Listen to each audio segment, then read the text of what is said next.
ಏನೂ ಇಲ್ಲ ಅಂದರೆ ಒಂದು 20-25 ಗ್ರಾಮ್ ಇರ್ಬೋದು.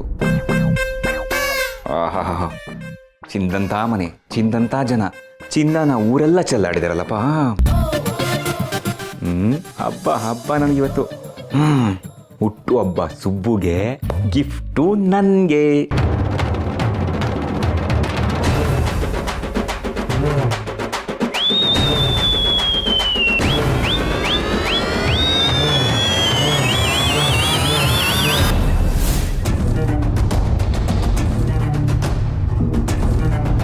ಸುಂದರ ದರಿದ್ರ, ಚಿನ್ನದ ಸರನೇ ಹೊಡೆದು ಬಿಟ್ಟ್ಯಾ.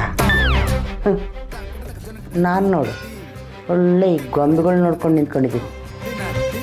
ಹೇಗಾದರೂ ಮಾಡಿ ಆ ಚಿನ್ನದ ಸರನ ನಾನು ಹೊಡ್ಕೋಬೇಕಲ್ಲ. ಅದನ್ನು ಮುರಿಸಿ 2 ಚಿನ್ನದ ಬಳೆಗಳನ್ನಾದರೂ ಮಾಡಿಸ್ಕೊತೀನಿ. ತಮ್ ನಮ್ ಸುಂದರ ದರಿದ್ರ.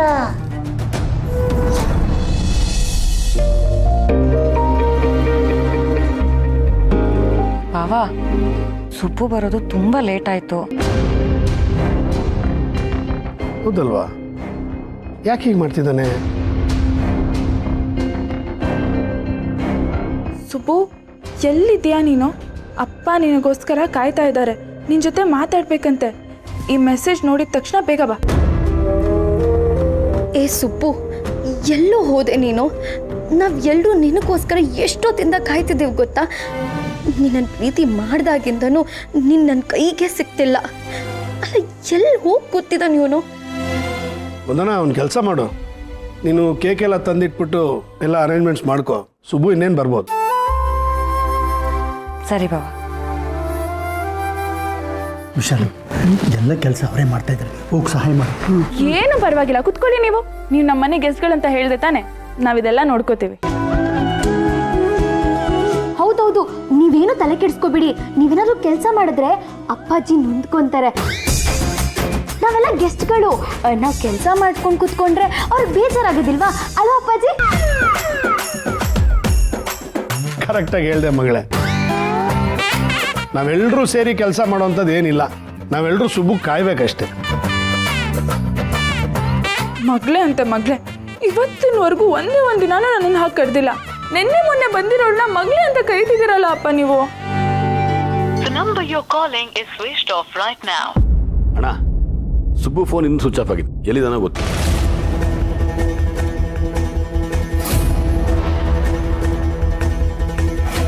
ಆ ಸುಬ್ಬು ಏನಾದರೂ ಆ ಮ್ಯಾಡಿ ಕೈಗೆ ಸಿಕ್ಕಾಕೊಂಡಿರ್ಬೋದಾ?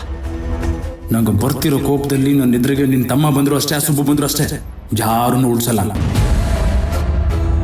ಸುಬ್ಬು ಏನಾದರೂ ಒಂದು ವೇಳೆ ಮ್ಯಾಡಿ ಕೈಗೆ ಸಿಕ್ಕಾಕೊಂಡಿದ್ರೆ ಅಷ್ಟೇ ಕತೆ. ಅವನಿಗೀಗಿರೋ ಕೋಪದಲ್ಲಿ ಅವನು ಸುಬ್ಬುನ ಕೊಂದೇ ಬಿಡ್ತಾನೆ.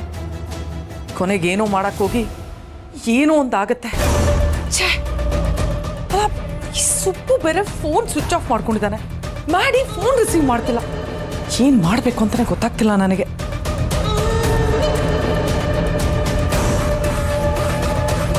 ಏನಾಯ್ತಕ್ಕ? ಏನಾದರೂ ಟೆನ್ಷನಾ?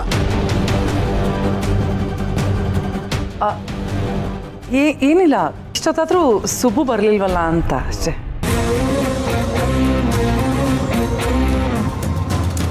ಸುಬ್ಬು ಬರಲಿಲ್ಲ ಅಂತ ಇವ್ರು ಟೆನ್ಷನ್ ಆಗ್ತಿದಾರ? ಅದು ಹೇಗೆ ಸಾಧ್ಯ?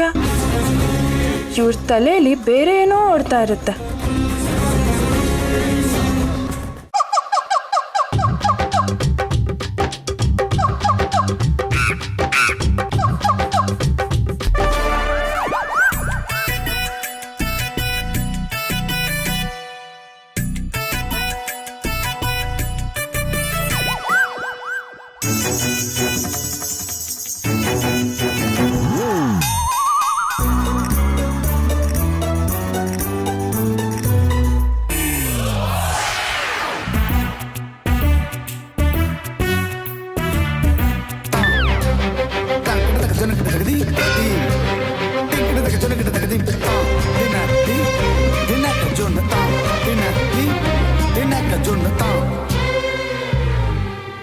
ಜೈನು ನನ್ನ ಹತ್ರ ಇದ್ರೆ ಡೇಂಜರು. ಅಪ್ಪಿ ತಪ್ಪಿ ಈ ಮನೇಲಿ ನಾವು ಎಷ್ಟೊತ್ತಿರ್ತೀವೋ ಗೊತ್ತಿಲ್ಲ. ಅಪ್ಪಿತಪ್ಪಿ ಯಾರ ಕಣ್ಗಾದ್ರು ಬಿದ್ದು ಸಿಕ್ಬಿಟ್ರೆ, ಅಥವಾ ನಾನು ಇಟ್ಟು ಜಾಗ ಬಿಟ್ಟು ನಾನೇ ಮರೆತು ನನ್ನ ಮಗ ಮತ್ತೆ ಅದನ್ನು ಹೊಡ್ಕೊಂಡು ಹೋಗ್ಬಿಟ್ರೆ, ಬೇಡ ಬೇಡ, ಇಲ್ಲ ಇಲ್ಲ, ಕರ್ಮ ಮಾರೈತಿ ಈ ಮನೆಯಲ್ಲಿ. ಯಾವ ಕಡೆ ಹೋಗೋದು ಗೊತ್ತಾಗಲ್ಲ, ಯಾವ ಕಡೆಯಿಂದ ಬರೋದು ಗೊತ್ತಾಗಲ್ಲ. ಏನು ಮಾಡಲಿ? ಒಂದು ಕೆಲಸ ಮಾಡ್ತೀನಿ, ಇದನ್ನು ಯಾವ ರೂಮಿಂದ ತಂದಿದ್ನೋ ಅದೇ ರೂಮಲ್ಲೇ ಹೋಗಿಟ್ಬಿಡ್ತೀನಿ. ಅದೇ ಒಳ್ಳೆ.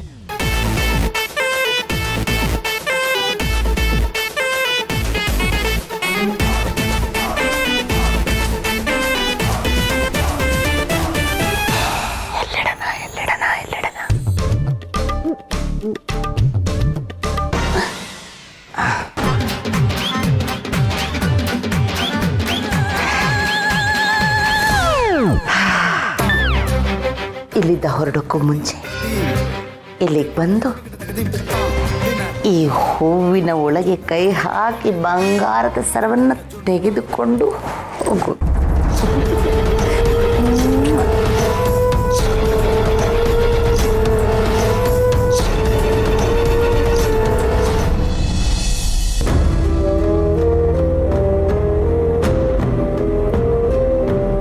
ಹೌದಾ? ಸರಿ ಅಣ್ಣ, ತುಂಬ ಲೇಟ್ ಆಗ್ತದೆ. ಸುಬ್ಬು ಎಲ್ಲಿದಾನೋ ಗೊತ್ತಿಲ್ಲ. ಪಾರ್ಟಿ ಆಫೀಸ್ಗೂ ಫೋನ್ ಮಾಡಿದ್ದೆ, ಅಲ್ಲಿಗೂ ಹೋಗಿಲ್ವಂತೆ.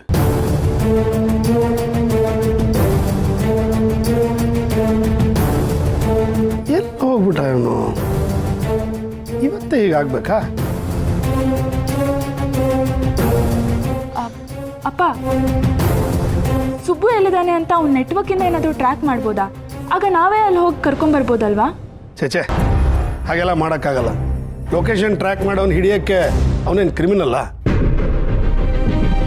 ಏನಾದರೂ ಕೆಲಸ ಬಂದಿರ್ಬೋದು.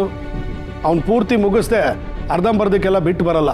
ಅದು ಅಲ್ಲದೆ ನಾವು ಈ ಥರ ಬರ್ಡೇ ಸೆಲೆಬ್ರೇಷನ್ ಮಾಡ್ತಿದ್ದೀವಿ ಅಂತ ಅವ್ನಿಗೇನು ಗೊತ್ತು? ಗೊತ್ತಿದ್ರೆ ಪಾಪ ಬೇಗ ಬರೋನೋ ಏನೋ. ಯಜಮಾನ್ರೆ, ತಪ್ಪು ತಿಳ್ಕೊಬೇಡಿ. ಎಲ್ಲ ಅವನಿಗೋಸ್ಕರ ಕಾಯಂಗಾಗ್ಬಿಟ್ಟಿದ್ದೀನಿ. ಇವು ಕಾಯೋದಕ್ಕಿಂತ ಇದನ್ನ ಇಲ್ಲಿಗೆ ನಿಲ್ಲಿಸ್ಬಿಡಿ. ಚಚೆ, ಏನು ಹಾಗಂತೀರಾ? ಸುಬ್ಬು ಕಾಯೋದಕ್ಕೆ ನನಗೇನು ಬೇಜಾರಿಲ್ಲ. ಇವತ್ತೆಷ್ಟೊತ್ತಾದರೂ ಸರಿ ಅವನ ಕೈಲಿ ಬರ್ಡೇ ಕೇಕ್ ಕಟ್ ಮಾಡಿಸ್ಲೇಬೇಕು. ಹೌದೌದು, ಎಷ್ಟೇ ತಡ ಆದರೂ ಬರ್ಡೇ ಕೇಕ್ ಕಟ್ ಮಾಡಿಸ್ಲೇಬೇಕು. ಏಕೆಂದರೆ ಬರ್ಡೇ ಕೇಕ್ ಕಟ್ ಮಾಡಿಸಿ ಊಟ ಮಾಡ್ಕೊಂಡು ಹೋದ್ರೇ ಚಂದ. ಏನಂತೀರಾ? ಹೇಗೋ ನನಗೆ ಸರ ಸಿಕ್ತಲ್ಲ. ಏನಿಲ್ಲ ಅಂದರೂ 25ರಿಂದ 30 ಗ್ರಾಮ್ ಇರ್ಬೋದು. ಈ ಮನೆಯಲ್ಲಿ ಇನ್ನಷ್ಟೊತ್ತಿದ್ರೆ ಇನ್ನೂ ಏನೇನು ಸಿಗುತ್ತೋ. ಅಯ್ಯೋ, ಖಂಡಿತ ಮಾಡಿ ಸುಬ್ಬುಗೇನೋ ಮಾಡಿರ್ತಾನೆ. ಅವನೇನಾದರೂ ಮಾಡಿ ಸಿಕ್ಕಾಕೊಂಡ್ರೆ ಅದು ನನ್ನ ತಲೆಗೆ ಬರುತ್ತಲ್ಲ. ನಾನು ಏನು ಮಾಡೋದೀಗ? ಮೇಡಮ್, ಅವನು ಸಿಕ್ತಿಲ್ಲ, ತಪ್ಪಿಸ್ಕೊಂಡ್ಬಿಟ್ಟಿದ್ದಾನೆ.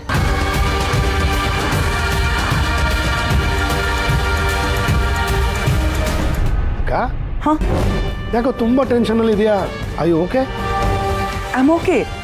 ಅಲ್ಲ, ಇಷ್ಟೊತ್ತಾದರೂ ಸುಬ್ಬು ಬರಲಿಲ್ವಲ್ಲ ಅಂತ ಯೋಚನೆ ಮಾಡ್ತಾ ಇದ್ದೆ.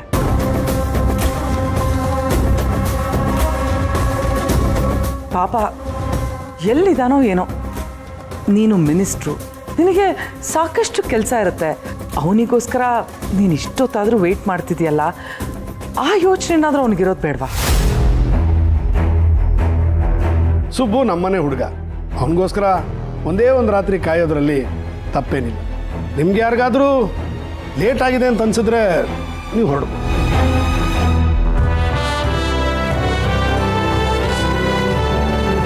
ಯಜಮಾನ್ರೆ, ನಮ್ಮ ಸುಬ್ಬು ನಿಜವಾಗ್ಲೂ ಅದೃಷ್ಟವಂತ. ನಿಮ್ಮಿಂದ ಇಷ್ಟೊಂದು ಪ್ರೀತಿ ವಿಶ್ವಾಸ ಗಳಿಸಿದನೆಂದರೆ ಅದಕ್ಕಿಂತ ಸಂಭ್ರಮ ಇನ್ನೇನು ಬೇಕಿದೆ? ಅವನು ಹುಟ್ಟಿದ್ದಕ್ಕೂ ಸಾರ್ಥಕ. ಎಂಥವರೇ ಆದರೂ ಸುಬ್ಬುನ ಪ್ರೀತಿಸ್ಬೇಕು ಅಂತ ಗುಣ ಸುಬ್ಬು. ಅಷ್ಟು ಒಳ್ಳೆ ಮಗನ್ನ ಹೆತ್ತು ಅಷ್ಟು ಒಳ್ಳೆ ಸಂಸ್ಕಾರ ಕಲಿಸ್ಕೊಟ್ಟಿದ್ದೀರಲ್ಲ, ನಿಮಗೆ ಥ್ಯಾಂಕ್ಸ್ ಹೇಳಬೇಕು. ಅಷ್ಟು ಪ್ರಾಮಾಣಿಕವಾಗಿ ಅಷ್ಟು ನಿಯತ್ತಾಗಿ ಕೆಲಸ ಮಾಡೋ ವ್ಯಕ್ತಿ ಮತ್ತೆ ನನ್ನ ಜೀವನದಲ್ಲಿ ಸಿಕ್ಕಲ್ಲ.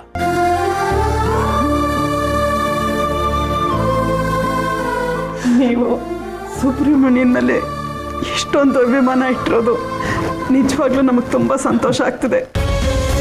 ನಿಮ್ಮ ಆಶೀರ್ವಾದನೇ ಅವನಿಗೆ ಶ್ರೀರಕ್ಷೆ.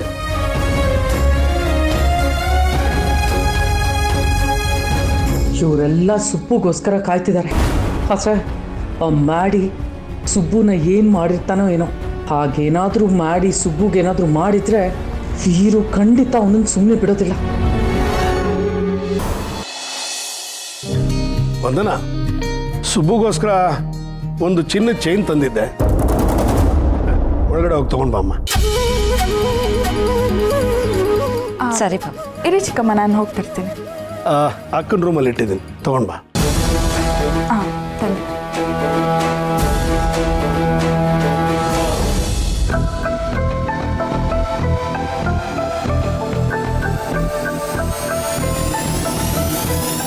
ಅಪ್ಪ ಸರಾನ ಇಲ್ಲೇ ಇಟ್ಟಿದ್ದೀನಿ ಅಂತ ಹೇಳಿದ್ರಲ್ಲ, ಆದರೆ ಇಲ್ಲಿ ಎಲ್ಲೂ ಕಾಣ್ತಾ ಇಲ್ಲ. ಅಪ್ಪ ಮೋಸ್ಟ್ಲಿ ಸರಾನ ಬೇರೆ ಕಡೆ ಇಟ್ಟು ಮರ್ತು ಇಲ್ಲಿಟ್ಟಿದ್ದೀನಿ ಅಂತ ಹೇಳ್ತಿದ್ದಾರೆ ಅನ್ಸುತ್ತೆ. ಬೇರೆ ಕಡೆನೇ ಹುಡುಕ್ತೀನಿ. ಇಲ್ಲೂ ಇಲ್ಲ.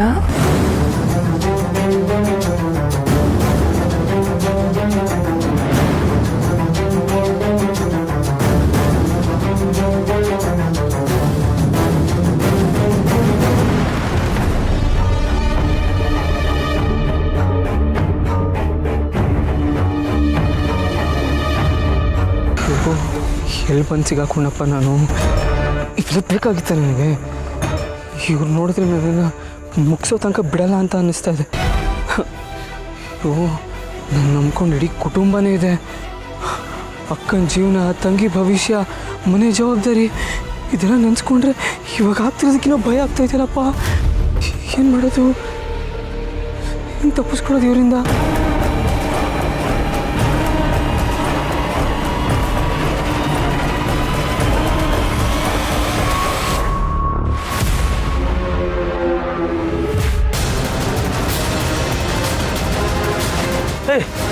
ಅವನೇ ಕಂಡ್ರ ಓಡೋ, ಹಿಡಿಯೋ, ಮುಗಿಸ್ಲೇಬೇಕು ಅವನ ಕತ್ತನ.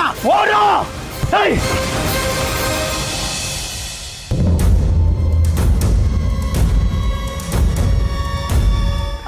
ಅಪ್ಪ, ನೀವು ಹೇಳಿದ ಕಡೆ ಎಲ್ಲ ನೋಡಿದೆ, ಆದರೆ ಸರ ಎಲ್ಲೂ ಕಾಣಿಸ್ಲಿಲ್ಲ.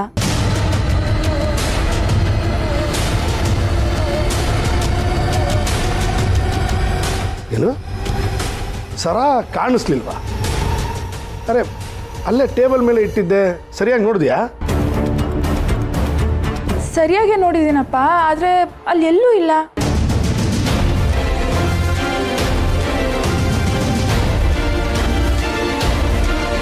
ಇಟ್ಟು ಜಾಗದಲ್ಲಿ ಇಲ್ಲದೆ ಎಲ್ಲಿ ಹೋಗೋಕ್ಕೆ ಸಾಧ್ಯ? ಅಕ್ಕ, ನೀನೇನಾದರೂ ನೋಡಿದ್ಯಾ? ಇಲ್ಲ ವೀರು, ನಾನು ನೋಡಿಲ್ಲ. ನೀನು ಹೇಳಿದಷ್ಟೇ ಗೊತ್ತು ವೀರು. ಅಲ್ಲ, ಮನೆ ತುಂಬ ಜನ ಇದ್ದಾರೆ, ಅಲ್ಲಿಗೆ ಯಾರು ಹೋಗೋಕ್ಕೆ ಸಾಧ್ಯ? ಅಂದರೆ ಏನು ಹೇಳ್ತಿದ್ಯಕ್ಕ? ಇಟ್ಟಿದ್ದ ಜಾಗದಲ್ಲಿ ಸರ ಇಲ್ಲ ಅಂದಮೇಲೆ ಅದನ್ನು ಯಾರಾದರೂ ತಗೊಂಡಿರ್ಬೇಕಲ್ವಾ? ಹಾಂ,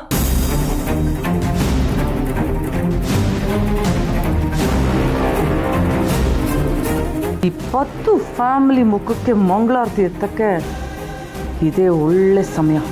ಅಲ್ಲ, ಅದನ್ನು ಯಾರು ತಗೊಂತಾರೆ? ಅದರಲ್ಲೂ ನಿಮ್ಮ ರೂಮಿಗೆ ಹೋಗಿ. ಅದೇ ನನಗೂ ಅರ್ಥ ಆಗ್ತಿಲ್ಲ. ಶ್ರಾವಣಿ, ನೀನು ಸರಿಯಾಗಿ ನೋಡ್ದೇನಮ್ಮ? ಹಾಂ, ಅಲ್ಲಿ ಖಂಡಿತ ಇಲ್ಲ. ನನ್ನ ರೂಮೆಲ್ಲ ಹುಡ್ಕಾಡಿದ್ದೀನಿ. ಅಂದರೆ ಅದನ್ನು ಯಾರೋ ಎತ್ಕೊಂಡಿರ್ಬೋದು ಅಂತ ಹೇಳ್ತಿದ್ಯಾ ನೀನು? ಅಲ್ಲಮ್ಮ, ಇಲ್ಲಿ ನಮ್ಮ ಮನೆಯವ್ರು ಬಿಟ್ಟರೆ ಯಾರಿದ್ದಾರೆ? ನಮ್ಮ ಮನೆ ಕೆಲಸದವ್ರಂತೂ ಆ ಕೆಲಸ ಮಾಡೋದಿಲ್ಲ. ಅದು ಬಿಟ್ಟರೆ ಇಲ್ಲಿರೋದು ಸುಬ್ಬು ಫ್ಯಾಮಿಲಿ. ಇವ್ರು ಯಾರಾದರೂ ಎತ್ಕೊಂಡಿರ್ಬೋದು ಅಂತ ಹೇಳ್ತಿದ್ಯಾ ನೀನು?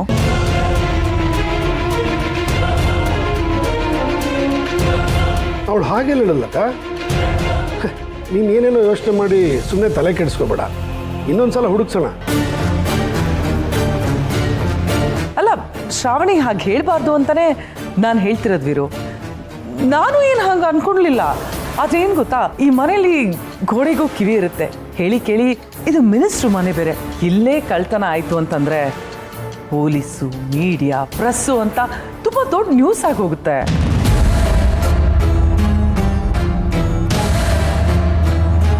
ಏನಕ್ಕ ಹೇಳ್ತಾ ಇದೀಯಾ? ಇದು ಮನೆ ವಿಷಯ, ಇದು ನ್ಯೂಸ್ ಯಾಕಾಗುತ್ತೆ? ಅಲ್ಲ, ಯಾಕೆಲ್ಲರೂ ಇಷ್ಟು ತಾತ್ಸರವಾಗಿ ಮಾತಾಡ್ತಿದ್ದೀರಾ?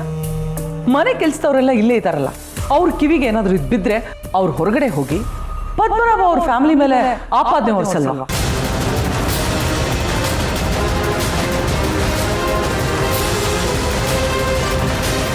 ಅಮ್ಮೋರೆ, ದಯವಿಟ್ಟು ಹಾಗೆಲ್ಲ ಹೇಳ್ಬೇಡಿ. ನಮ್ಮೇಲೆ ಯಾಕೆ ಆಪಾದನೆ ಮಾಡ್ತಾರೆ? ಅಯ್ಯೋ ಪದ್ಮನಾಭ ಅವರೇ, ನಾವೇನು ಹಾಗೆ ಹೇಳ್ತಿಲ್ಲ. ಆದರೆ ಹೊರಗಡೆ ಜನ ಹಾಗೆ ಮಾತಾಡ್ತಾರೆ ಅಂತ ಹೇಳ್ತಿರೋದಷ್ಟೇ.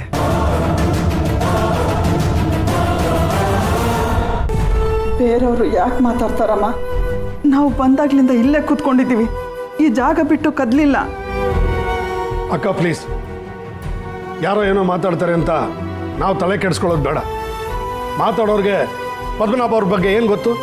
ಅವ್ರ ನಂಬಿಕೆ, ನೀಯತ್ತು, ಪ್ರಾಮಾಣಿಕತೆ ಏನು ಅಂತ ನನಗೆ ಗೊತ್ತು.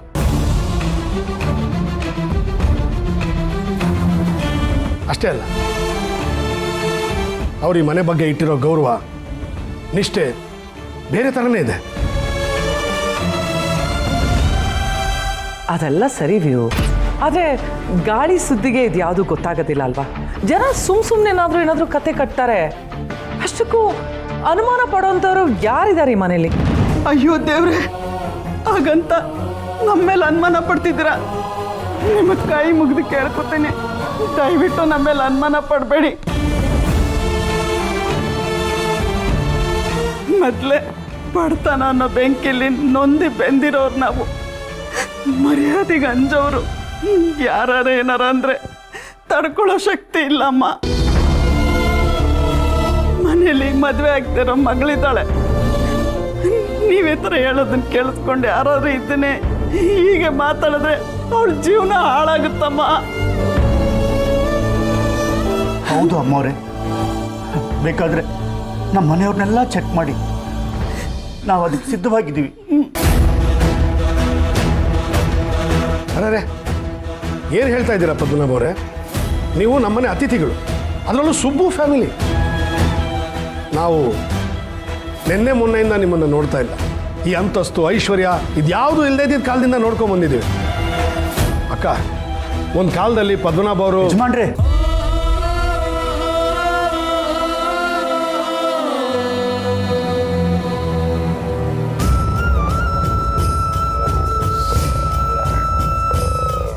ಆ ಸೀತಾ ಮಾತೆ ಲಂಕೆಯಿಂದ ಬಂದಾಗ ಇಂಥದ್ದೇ ಮಾತಿಗೆ ಹಂಚ್ಕೊಂಡು ರಾಮ ಸೀತೆಗೆ ಅಗ್ನಿ ಪರೀಕ್ಷೆ ಇಟ್ಟ. ಇದೆಲ್ಲ ನಮ್ಮ ಮಣ್ಣಿನ ಜನಕ್ಕೆ ಹೊಸದಲ್ಲ. ಪರೀಕ್ಷೆ ಆಗೇ ಬಿಡಲಿ. ಅಮ್ಮವ್ರೆ, ಬೇಕಿದ್ರೆ ನಮ್ಮ ಮನೆಯವ್ರನ್ನೆಲ್ಲರೂ ಚೆಕ್ ಮಾಡಿಸಿ. ನನ್ಗೆ ಯಾಕೋ ಇದೆಲ್ಲ ಸರಿ ಕಾಣಿಸ್ತಿಲ್ಲ ಮೇಡಮ್. ಸುಬ್ಬು ಮನೆಯವ್ರು ಯಾರು ಅಂತವ್ರಲ್ಲ, ನೀವು ಅವ್ರ ಬಗ್ಗೆ ತಪ್ಪು ತಿಳ್ಕೊಂಡಿದ್ದೀರಾ. ಇಲ್ಲಮ್ಮ, ನಮಗೂ ಇವ್ರು ಯಾರು ಅಂತ ಚೆನ್ನಾಗಿ ಗೊತ್ತು. ಆದರೆ ಬೇರೆಯವರು ಇವ್ರ ಬಗ್ಗೆ ತಪ್ಪಾಗಿ ಮಾತಾಡಬಾರ್ದಲ್ವಾ, ಅದಕ್ಕೆ ಹೇಳ್ತಿರೋದು. ಆದರೆ ಇದು ಯಾಕೆ ಯಾರಿಗೂ ಅರ್ಥ ಆಗ್ತಿಲ್ಲ ಅಂತ ನನಗೆ ಗೊತ್ತಾಗ್ತಿಲ್ಲ. ಶ್ರೀವಲ್ಲಿ, ನೀನು ಸುಮ್ಮನೆ ಇರಮ್ಮ. ಈ ಅಪವಾದ ಹತ್ಕೊಂಡು ನಾವು ಇರೋಕ್ಕಾಗಲ್ಲ. ಅವ್ರು ಎಲ್ಲರನ್ನೂ ಚೆಕ್ ಮಾಡಲಿ, ಆಗ ಅವ್ರಿಗೆ ಗೊತ್ತಾಗುತ್ತೆ ಈ ಸತ್ಯ ಏನು ಅಂತ.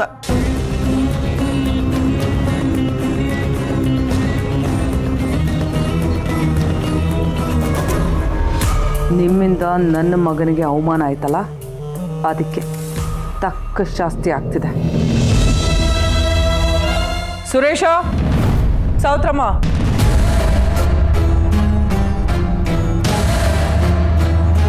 ಮನೆಯಲ್ಲಿ ಚಿನ್ನದ ಸರ ಕಾಣೆ ಆಗಿದೆ. ಅದಕ್ಕೆ ಇವ್ರನ್ನೆಲ್ಲ ಒಂದ್ಸಲ ಚೆಕ್ ಮಾಡಿಬಿಡಿ. ಅಯ್ಯೋ ದೇವ್ರೆ, ನಾನೇನಾರ ತಗ್ಲಾಕೋತೀನ? ನನ್ನ ಸೆರಗಲ್ಲೇನಾದರೂ ಗಂಟು ಹಾಕ್ಕೊಂಡಿದ್ದಿದ್ರೆ ಖಂಡಿತ ಸಿಕ್ಕಾಕೋತಿದ್ದೆ. ಅವ ಈಗ ಅಲ್ಲಿಟ್ಟು ಒಳ್ಳೆ ಕೆಲಸ ಮಾಡಿದ್ದೆ. ಅಯ್ಯೋ, ಸರನೇ ಇಲ್ವಲ್ಲ, ಏನಾಯ್ತು? ಎಂಥ ಒಳ್ಳೆ ಚಿನ್ನದ ಸರ ಎಲ್ಲಿ ಬಿದ್ದೋಯ್ತೋ ಏನೋ. ಅದು ಬಿದ್ದೋಯ್ತು ಅಂತ ಬೇಜಾರು ಮಾಡ್ಕೊಳ್ಳ ಅಥವಾ ನಾನು ಸಿಕ್ಕಾಕೊಳ್ಳಿಲ್ಲ ಅಂತ ಖುಷಿ ಪಡ್ಲಾ?